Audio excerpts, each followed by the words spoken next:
Alec, welcome to the Review Show. Ladies and gentlemen. Let's do it up. The review The Review Show. Play the theme, everybody. Play the theme song. Bow, bow, bow, bow, bow. If you missed our inaugural episode of the Review Show, check it out. It was about a month or two ago. Basically, the idea of the Review Show is we're taking a completely randomized movie out of any of the movies we reviewed. They were at least a year removed from at this point. And we're taking a look at some of the comments we had previously, what we thought of it back then. Maybe we're reflecting on if our thoughts have changed at all. And also looking at one generally positive review and one generally negative review of the movie. And so I generally went into Rotten Tomatoes and I looked through positive one that would be like not too long and would be good enough. I didn't read through it in depth or anything, just at a glance, and then one negative one. Mm-hmm. So I'm going to read some comments we made on it before I reveal what the movie is. So Alex still doesn't know what movie we're talking about. Right, yeah. And it's a fun time. Previously we did Raya and the Last Dragon. So it was kind of nice. Yeah, I like this sort of the general concept because it's kind of fun seeing different insight, how different people have viewed or see the movie. Mm-hmm. So Alec said, I really liked it a lot. I was really surprised. Oh. I said, it was like a fun heist almost style movie, and it was a nice little adventure. A nice little adventure. Heist and a nice little adventure. Okay. Alex said, I was like, wait, I'm feeling things about these characters. This is actually really pretty effective. Wait, I'm feeling things about these characters. Huh. Interesting.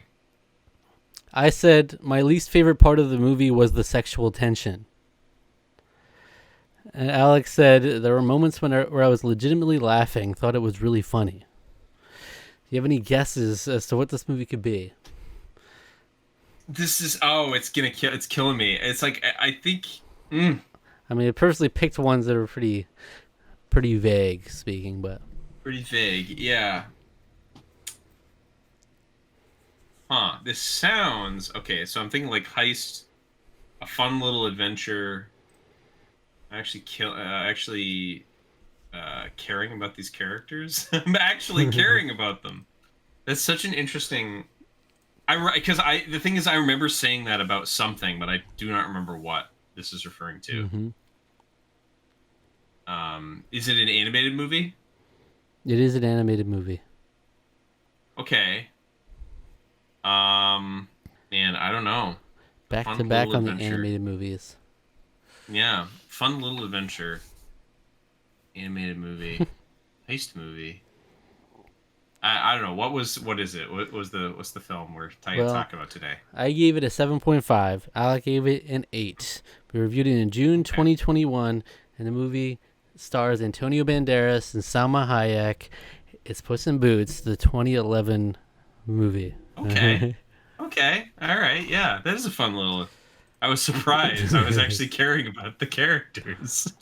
Yeah. That's one's funny. Talking about Puss in Boots 2011 nowadays, because there's so much buzz around The Last Wish. So, Last Wish is amazing. It's an amazing movie. All right. Yeah. So we're going to go ahead and dive in. I guess we'll start with the positive and with the negative. It's usually the way to go. All right. So we're starting with a positive review from a website called Cinevue, CINE-VUE.com. All right.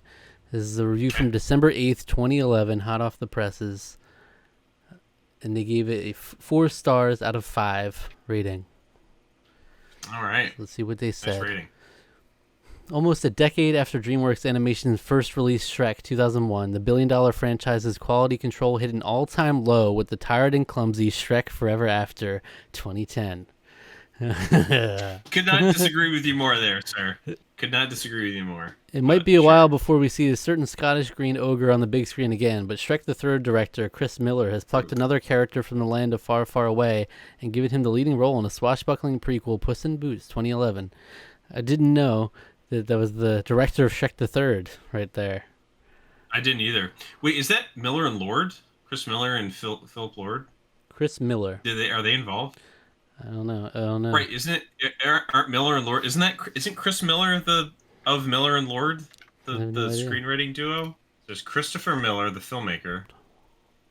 There's Chris Miller, the animator, who's best known for directing Puss in Boots and Shrek the Third. So, different guy. Different and voicing guy. Kowalski the penguin in Madagascar. So different person. So I had to confirm that. Yeah, because Miller and Lord. They've always worked together. So. All right. Tricked into robbing the bank of his adopted village by friend Humpty Dumpty, Zach Galifianakis, charismatic swordsman Puss, Antonio Banderas, becomes a wanted cat and reluctantly adopts the life of an outlaw thief. Years later, during an attempt to relieve Jack and Jill of their magic beans, Puss runs into cat burglar Kitty Softpaws, Salma Hayek, who has teamed up with Humpty to steal the golden goose from a giant's castle. Forming an uneasy alliance, the three of them team up for the ultimate fairy tale heist. The pairing of Desperado 1995 stars Banderas and Hayek for Puss in Boots is inspired casting. Both excel as the voices of Puss and Kitty, and Banderas in particular is pitch perfect as the feline Latin lover. Half Zorro and half Don Juan, the key to his performance is playing it fairly straight, allowing the moving childhood scenes between Puss and Humpty to work outside of the film's comedy, which is, by and large, very funny indeed. As for the film's 3D element, it certainly isn't in the same league as Steven Spielberg's The Adventures of Tintin or Martin Scorsese's Hugo, but works well enough and appears justified. One particular scene in which the camera swoops across the plains is simple yet effective. It seems now that as filmmakers begin to get to grips with the technology, they are beginning to fulfill its potential. Little did you know. Little did he know. I will say, Tintin actually was a really good 3D experience. I will say that. I actually really liked that movie a lot in 3D. I actually completely forgot that I saw that movie in 3D until that comment. Yeah. I forgot that was the case. Yeah. Puss in Boots succeeds in reminding us what a great idea the original Shrek movie was. Using old fairy tales and nursery rhymes as source material provides an almost limitless opportunity to play around with established, fabled characters. A certain ogre may be getting a little old in the tooth, but the world he inhabits has many more stories to tell. Miller's Puss in Boots may only be the first successful movie spin-off, but it almost certainly won't be the last. That was a review by Lee Cassanel on Cineview.com. Be the last for over 10 years, though. Isn't that kind of wild that it took them 10 years to make another spin-off? I know. I don't even know what the logic now was, why they came to think that 2024 or 2023 was the time for Puss in Boots: The Last Wish. Well, it's 2022 actually. 2022. It came out, right? Yeah, because it came out in like December of 22. But it was yeah. I don't know. It's kind of a weird decision. But I didn't expect it to do well at all. No, I was like, who's gonna go see a sequel to the 2011 Puss in Boots movie over 10 years later?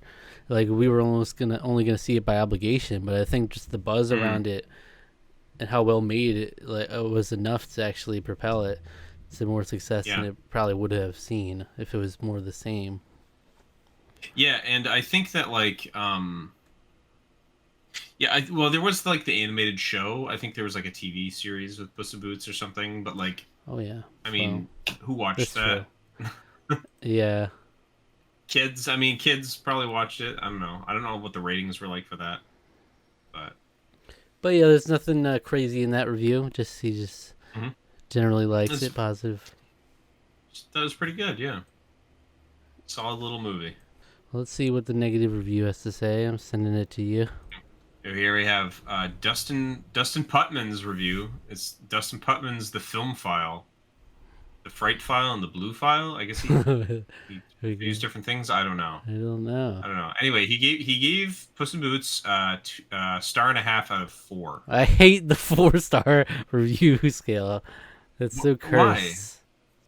Why? No, I've always really liked it because it's the idea that is there's no such thing as a 5-star film. Even a 4-star film being really positive. It's just it goes back to that sort of tradition.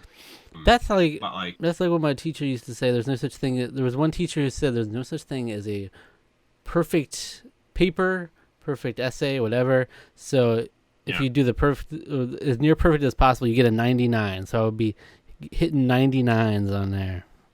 Yeah, But I don't really like that. but But I anyway, just don't like 4 stars because it's not nuanced enough for me personally. I kind of don't even really like 5 stars if I can avoid it. But yeah, honestly, so here's the thing, though. I actually let's talk about this for a little second let's talk because about it. to me, do we really need? There's actually somebody I was talking to that he has like threes. He has one, two, and three, and this is talking about like video games. Um, but like to me, like a 5 star scale or 5 point scale, it gives you 10 points because you can do half stars, which is why I like think Letterbox is pretty great. But when you do a 10 point scale, like 1 through 10, Mm-hmm. unless you're actually like 1, 2, 3, 4, 5, 6, 7, 8, 9, 10. Like we actually have 20 point scale on ours. Well, yeah, basically. Mm-hmm. Um, which is like that's kind of a lot. I mean, I think it works. I think we're generally pretty good at giving stuff scores within the like fours and fives and so on and so forth. But like with like video games, because like I can still like a movie that I give like a 6 to, or I can still enjoy things that I give a 5 to. I mean, I still will watch like The Phantom Menace. I think I gave that a 5. Like I'll still watch that movie. Mm-hmm. But with like game reviews, it's a lot. There's way less nuance in it. Where it's like if a game is a 7, it's like it's garbage or whatever. And it's like Yeah, it no. is I mean, I tough. think Yeah. isn't that weird how that is like that? I don't know, It is but weird, but I think that is on the reviewer more than the scale. I mean, I don't think bringing it down to is it? 4 stars makes it better. Because then it's like I'm looking at a 2.5 out of 4 star. I'm like, what do I even make of that? What's the 2 out of 4? Is that just a straight 5? Is that supposed to be 5 out of 10 equivalent? I just don't think it's. I don't know. We'll see. I don't know. I think it works personally. I've always gotten the same. I've always gotten the same sort of thing, whether or not they're doing a 2 or a 4 or 5 point scale personally. But Well, this is interesting. anyway, Dustin Putman's little layout is kind of interesting. He's got the it's very old school blog for yeah, sure. and you can It's look like on it the feels side. You can click on a year, 1997 and previous. Wait, hold the this phone. this feels straight out of the 90s. In fact, this might be straight out of the Yeah, 90s. It because says reviews by copyright year. 1998 2024 Dustin Putman. Yeah, wow, okay. This is old. Like this feels like an old HTML. It's pretty great. Hardcore. Um, cool. Anyway, so let's start. Puss in Boots may squeak by on name recognition alone, but the film's actual quality is no better than a direct-to-video level spin-off of the Shrek franchise. Ooh. Sluggish and uninspired, it is in perilously short supply of creativity, barely bothering to do anything witty with its occasional fairy tale and nursery rhyme references. With a narrow scope, a dull plot, lots of talky filler, and a color scheme that leans towards different shades of brown, this picture is but a faint shadow of DreamWorks' Shrek heyday. That neither the Green Ogre nor any of the series' other characters make cameo appearances or even get passingly mentioned only makes the experience feel more distaff. That's a word I don't see Staff. very. I don't see that word very frequently. There is no excuse for this project to have come off as lacking as it does. I will Damn. actually give him benefit with I think I actually agree with him on the visuals. The visuals are kind of like I don't remember lots of like colorful imagery, I guess, in the movie, Which except for is like the maybe when they're irony, up. right? Yeah, except maybe when they're like up above the, when they've gone up the beanstalk or whatever, And to get the golden goose. the irony But that then The Last Wish is like one of the most visually wildly, stunning animated yeah, movies. it's kind of funny how that happens. Puss in Boots, voiced by Antonio Banderas, is a swashbuckling Lothario who, in the opening scene, bids farewell to his latest conquest, a furry white tabby who lounges satisfied in bed. What can I say? I was a bad kitty, Puss slyly says. Whether or not these sexual overtones are understood by the children in the audience will be interesting to find out. Yeah. Who cares? As for the story proper, Puss. Okay, now we're getting to the actual review. For the story proper, Puss first spars, then teams up with adversary Kitty Softpaws, Salma Hayek, to snatch the magic beans that lumberjack outlaws Jack, Billy Bob Thornton, and Jill, Amy Sedaris, have in their possession. Reunited with Puss's childhood best friend from back in the orphanage days, Humpty Dumpty, Zach Galifianakis, the trio set off across the dusty landscape, hoping to snatch the golden egg from its sky-high goose protector located at the other end of the beanstalk. Puss in Boots does no more than the minimum to get by. Particularly revealing is the early segment where Puss describes his parentless childhood and sad sack backstory in exacting detail, cue the extended flashback, only for the film to eventually return to the present and reveal that Kitty Softpaws has long since fallen asleep next to him. If even your animated characters become so bored that they nod off at said storytelling, it ought to be a resolute, undoubted sign that something is amiss. Has this guy never seen this joke? I was gonna Has this guy say, never yeah, seen like this that's. joke in anything before? There's so many times where it's like a really someone's getting really into their storytelling, and then you cut, and someone's asleep. It's not supposed to be like It's it just necessarily like, was yeah, boring. it's just that's like an old joke. I mean, it's like you It's a could, trope, yeah. if anything, you could complain that it's just that joke is worn out. I don't think like I don't know. That's a weird thing. Yeah. But I will give you that is an old trope. So that in and of itself, as directed by Chris Miller, 2007's Shrek the Third, and written by Tom Wheeler, their prequel come branch off the Shrek. I hate when people use this. Never use the word come. Stop. You never. I know that this is like come is also like goes to or when you use that as like an in between in a phrasing, it means like goes to or like I don't know. It's don't use that word. Stop using that word. It means something completely else now. Written by Tom Miller. Their prequel come branch off of the Shrek feature of the Shrek features of the Shrek features. Okay, I was like of the Shrek features is okay. Let me start the sentence over for a third time. As directed by Chris Miller, 2007's Shrek the Third, and written by Tom Wheeler, their prequel come branch off of the Shrek features is tepid and unimaginative throughout. Desert set pieces serving as blatant reminders of how much better and more vibrant 2011's Rango was in comparison, and whimsical storybook interludes, save for the visuals of the castle above the beanstalk. Hey, so he does agree with me there. More leaden than enlivening. Enlivening, yeah. I will say that Rango is... I want to go back and watch that movie, because I remember really liking it, but I remember basically nothing about that movie other than thinking it was pretty good. I've never seen it. It's really interesting seeing these reviews from the time. Like they're all referencing like the latest 2011 movies and comparing it. Yeah, because people do have really positive things to say about Rango, but like I haven't heard a whole lot of people talk about it since, really. So the idea of giving a standout side player like Puss in Boots the lead in his own movie isn't beyond the realms of understanding. But the notion that this is the best story and jokes that could be derived from him boggles the mind. Lacking vim as well as vigor, fuck this guy. The film goes through the motions. So if I was working in the writing center still, I would be like, all right, ease up on the cliches a little bit in your writing. Yes, I am a film critic.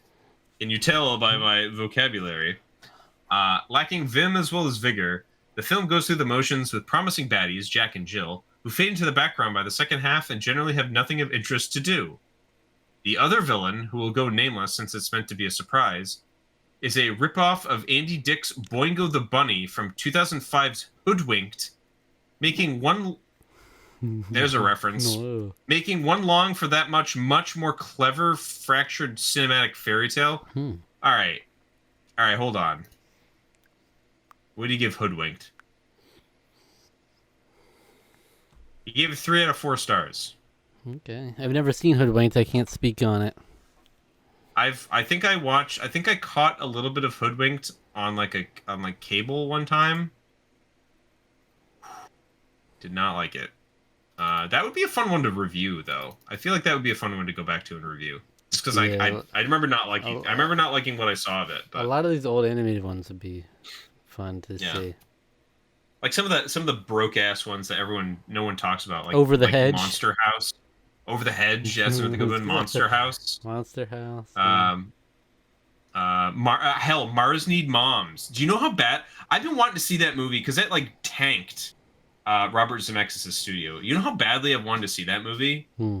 I just have never gotten around to it. I always like forget it exists until we start talking about stuff like this. Like Mars Need Moms is like one of the most fascinating box office bombs I've ever. It made like $30 million over like a $200 million budget or something. Sorry. Goodness, you're all good. You'll be fine. Anyway, yeah, Mars Need Moms. I think we need to watch that at some point. Antonio Banderas is fully on board and dashing as the intrepid title character of Puss in Boots. His Spanish-flavored accent, an ideal match for a cat version of Zorro. Is there any wonder Banderas has starred in that role too? I want to point out to you that I think, literally the entirety of Puss in Boots is based on the fact that Antonio Banderas voices him and was Zorro. I just want to throw that out there. In addition, the few observances made about the feline persuasion ring true, particularly their ability to drive a person crazy with their incessant meows and then lure them into submission by looking innocent and adorable in the next breath. So he's a cat guy? The rest of the film is plain old lazy, or in rare moments, subversively out there. Payoff involving a literal golden egg comes to mind. Salma Hayek, 2010's Grown Ups. Tough. That's tough. That's rough. That is rough. Fetchingly voices Kitty Softpaws. Her greatest shame is that she's been declawed, hence the name. But is underused as a love interest and partner once Humpty Dumpty takes over as more of the focal point. When Puss in Boots is over, having gone nowhere special, aspired only one or two laughs, and touched no hearts, Oh, it is difficult not to dwell on what a lost cause the film has been. Damn. Where are Shrek, Fiona, and Gulp Donkey when you need them? Yeah. Hold on, let's see. What do you give Shrek the Third? Since he's links to all these, Shrek the Third, he gave 2.5 stars to. Sure. That dreck of a film, he gave a full other star to. That movie is dreck. Rango, he also gave 3 stars to. Hold on, let's see. Same as Hoodwink. It's as good as Hoodwink. The original Shrek he gave 3.5 stars to. Wow. I mean, it's a classic, I guess. But so, wow, that was definitely interesting. It was definitely flavorful. I will say I'm kind of intrigued. I kind of would like to look into some of his other reviews. Something about me too. him. I despite the fact that it does feel very like, yes, I am a film critic in a way. He's still reviewing shit to this day. Look at him go. Oh, come on. Come on. Meg 2 the Trench, he gave 1 star to. Come on. He gave Winnie the Pooh Blood and Honey more stars than that movie. What did he give it? At least Meg 2 knows what it is. I guess Winnie the Pooh Blood and Honey knows what it is too, but He gave Godzilla X Kong 1 star. He gave Ghostbusters Frozen Empire 1.5 stars. Okay. Yeah, I guess that's all right. Yeah, so he's still out here doing his thing. I mean, respect. Much respect. Here's the thing, though. I've noticed that a lot of these don't have links to them. He just I just realized this too. Why? You go reviews by year. None of them are linked. He gave Onward. I'm trying to see 2020 Onward. He gave an actual review to. It's 3.5 stars. So wait, does he just give ratings to a lot of these? Ooh, he gave Doolittle a 1 star. Hell yeah. Oh. I can relate to him there. Does he just give ratings to a lot of them and not full reviews, or? It looks like nowadays. It looks like since 2020, Onward looks like it might be the last review. Yeah, because he doesn't. No, he went to Sundance. He went to Sundance and reviewed films there. He gave Ghostbusters 2016 3 stars. Get out of here. Get out of here. So it looks like he does go to Sundance. Because I'm Yeah. seeing like review. So he'll review all the films he goes and sees at Sundance. It looks like. But that's about it. That looks like that's about it. That's weird. So yeah, his scores are a little all over He the place. Zach, Yeah. he gave Dear Evan Hansen 4 stars. What did he Full four say? What stars. did he He say? gave it the same. He doesn't say anything because it was 2021. Oh, he just okay. He gives it the same score as West Side Story.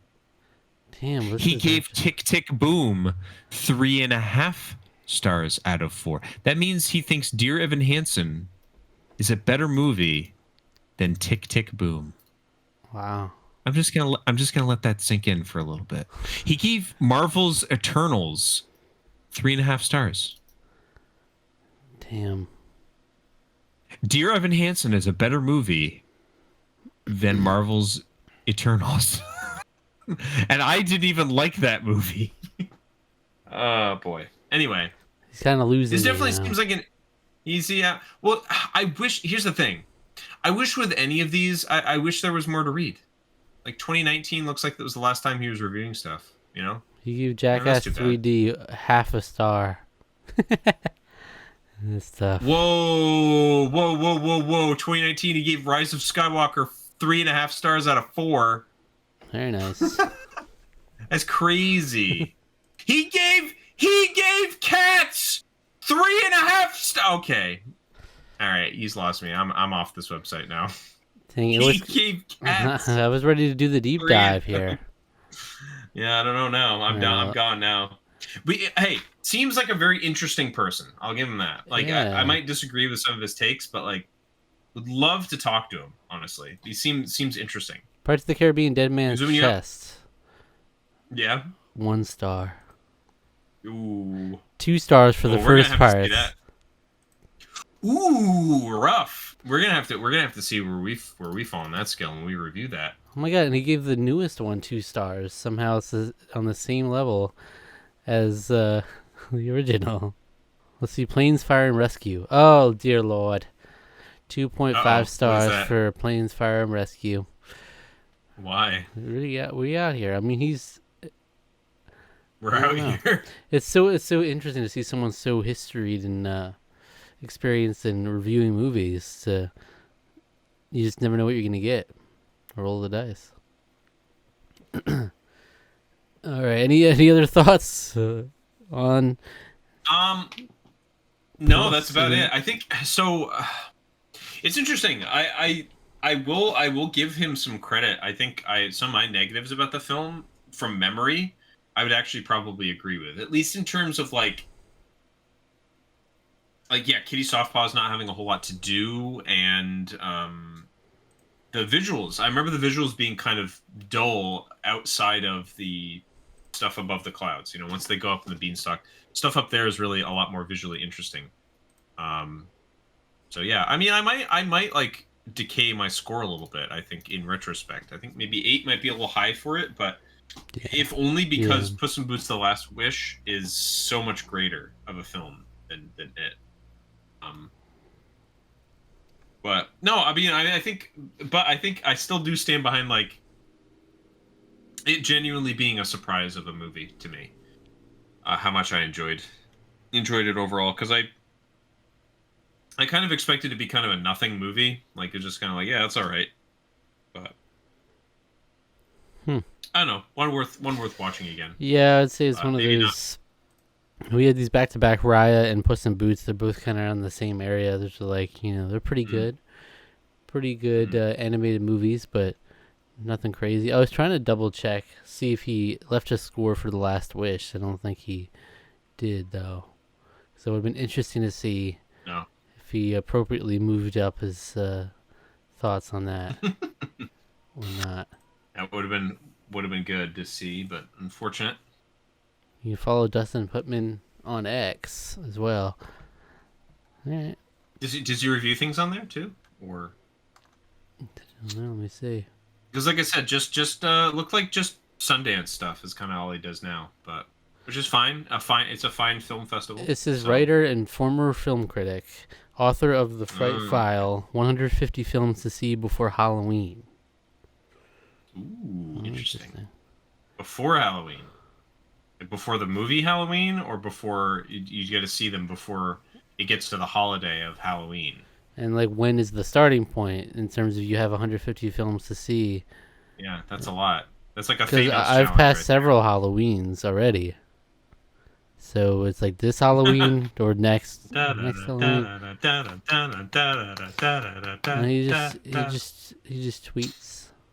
I hope he had a thrilling career. It's clear that he does enjoy film and criticism. So He enjoys criticism. That's for sure. He he loves enjoy. criticizing. There you have it. Puss in Boots, 2011. The next, I would say my score would probably stay the same, 7.5. Yeah, mine might come back down to around there. It might, yeah. And, 8, 7.5. I think I was generally pretty happy with it. So yeah, so join us whenever we get a chance to do another one. We'll be sure to do them. They're nice and easy. Just grab a couple of reviews, random movie. Never know what you're going to get. One of these days, I'm waiting for the one where it'll give us like Godfather Part 3 or like an interesting random sequel in there like that. Mm. But, like Star Wars Revenge of the Sith maybe, or throwing in, yeah. Definitely like some of the more extremely negative ones Solo would be interesting also. Like, let's see a positive review of Doolittle.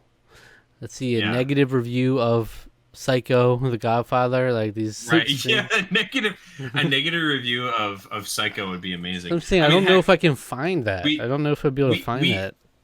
I mentioned Thanos earlier. He was even like, yeah, I saw The Godfather. He's like, I thought it was maybe a little bit overrated. But even he couldn't go below 4 out of 5 stars for it, because he's like, it's amazing. Like, it's like, I can't deny, even though it wasn't like my favorite thing in the world, it's like I can't deny of how great of a film it was. Like, you cannot, unless you're Peter Griffin. I did not care for The Godfather. Yeah. It insists upon itself. That's good. All right, thanks for joining us for a good heaping of Puss, and yeah.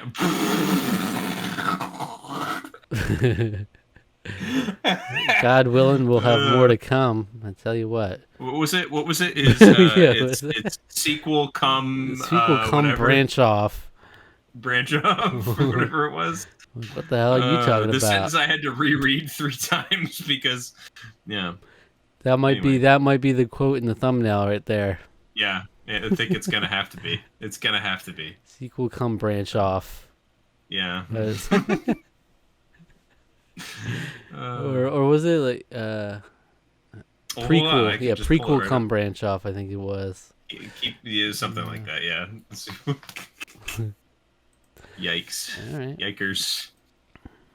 I don't know if I remember to do this or not, but I'll leave the reviews or links to the reviews in the description for these if you want to check them out. Obviously, it's easier to have a more interesting negative review. Positive, he's like, I like this, I like that, but negative is where you get the real like hot takes and some more edgy, some of the juice thing. Yeah, some juicy some stuff. of the juice. I mean, I will say, I'm gonna have a hard time. Like, I think positive reviews can be fun. Like, I think the one we read last time, that was one of the more interesting positive reviews I've read in quite a while, actually, for anything. Because she had a lot of nuance to just a lot of the general topics that are kind of covered in it, and like talking about like the different like intersectionality of like different Asian cultures, and I really thought it was cool. I thought it was a nice insight on from her perspective. So that's true, and it's also like I said, we are dealing with 2 movies back to back that were just like pretty good. Yeah. We were not like passionate one way or another about it. So once we get to those, if we get one that we hated and we get a positive review, that will be a lot more interesting as well, because it's like it's definitely gonna be interesting. What they're like really putting up on a pedestal about it. Yeah, like a positive Dear Evan Hansen review or something like Yeah, that. I mean that's what I would love for this reviewer to have Dustin to have done an actual review of Dear Evan Hansen. He gave it 5 stars. He gave it more stars than Tick Tick Boom. I was like, Tick Tick Boom, I want to cry when I think about that movie. I do not want to cry. I want to cry of tears when I think of Dear Evan Hansen. Words fail when I to think tears. of Dear Evan Hansen. Words fail when I think of Dear Evan Hansen. Words fail to convey the feelings of that movie. No. All right. There you have it, folks. Thank you for watching. If you enjoyed this video, why don't you go check out our review of Puss in Boots 2011. That's right, where it all started. Our unfiltered original thoughts on the film. Yeah. And if you enjoyed this video, subscribe to the channel, leave a comment, like the video, and if you do leave a comment, we will be sure to read it in the next episode of the Tarqaron podcast that we record. We always have a little segment at the end that we read it on. A lot of fun.